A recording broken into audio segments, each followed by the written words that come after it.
Hello students, this is Dr. C. Sonia, Assistant Professor in Chemistry, SNS College of Technology. Today in this video, we are going to see the topic electrochemistry.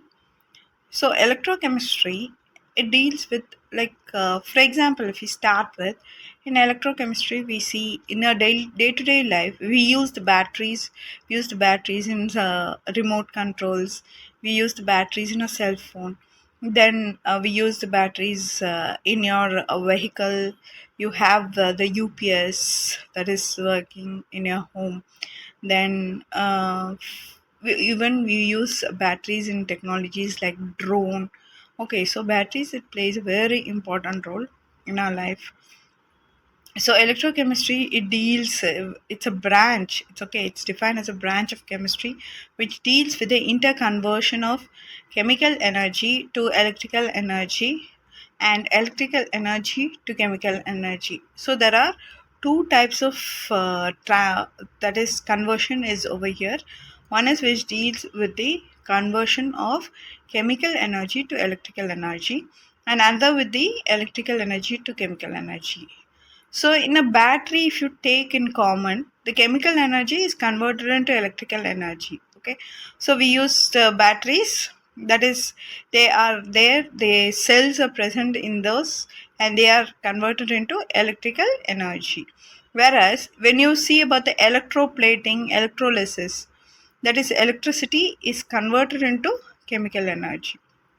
So for example, if you take the electroplating, we have that imitation gold, right?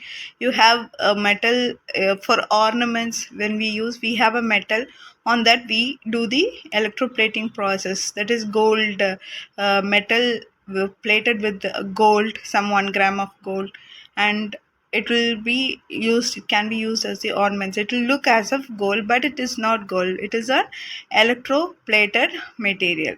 So that is where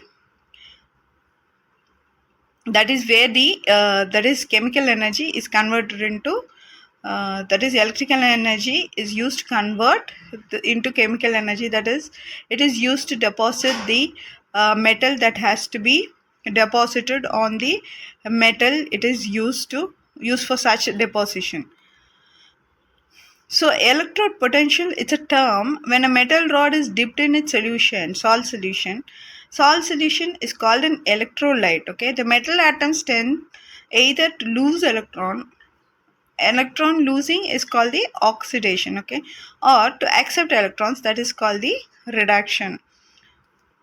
So the process of oxidation or reduction depends on the nature of the metal. Okay, it depends upon what is the electrode potential of the metal. Accordingly, it is either oxidized or reduced when it is dipped in an electrolytic solution.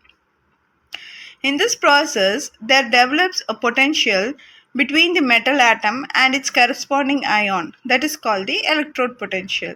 So when this process happens, okay, you are just dipping an electrode. Electrode is nothing but a metal rod, okay, that is dipped into an electrolytic solution, salt solution. It is a salt solution made up of metal. So either there is oxidation reaction or reduction reaction taking place depending upon the electrode which is used. And its corresponding, that is, in this process there develops a potential between the metal atom and its corresponding ion, and it's called the electrode potential. So this electrode potential, it can be said as a measure of tendency of a metallic electrode to lose or gain electrons when it is in contact with its own ions in solution. So when the tendency of a metallic electrode to lose or to gain electrons when it is in contact with its own ions in the solution. Okay, so reduction potential, how you will calculate is the tendency of an electrode to gain electrons or to get reduced is called the reduction potential. Okay, so now you can see the construction of, you have two electrolytic cells, that is, one is zinc sulfate in solution. You have the zinc rod that is immersed into it, and in the copper sulfate solution you have the copper rod that is immersed in it. Okay, when this is done, it is a construction of the electrolytic cell. So chemical energy is converted into electrical energy by galvanic cell. Okay, so this types of cells, there are two types. One is the galvanic cell and another is the electrolytic cell. Galvanic cells are otherwise called electrochemical cells. So chemical energy is converted into electrical energy by the galvanic cell. These cells are known as electrochemical cell or voltaic cell.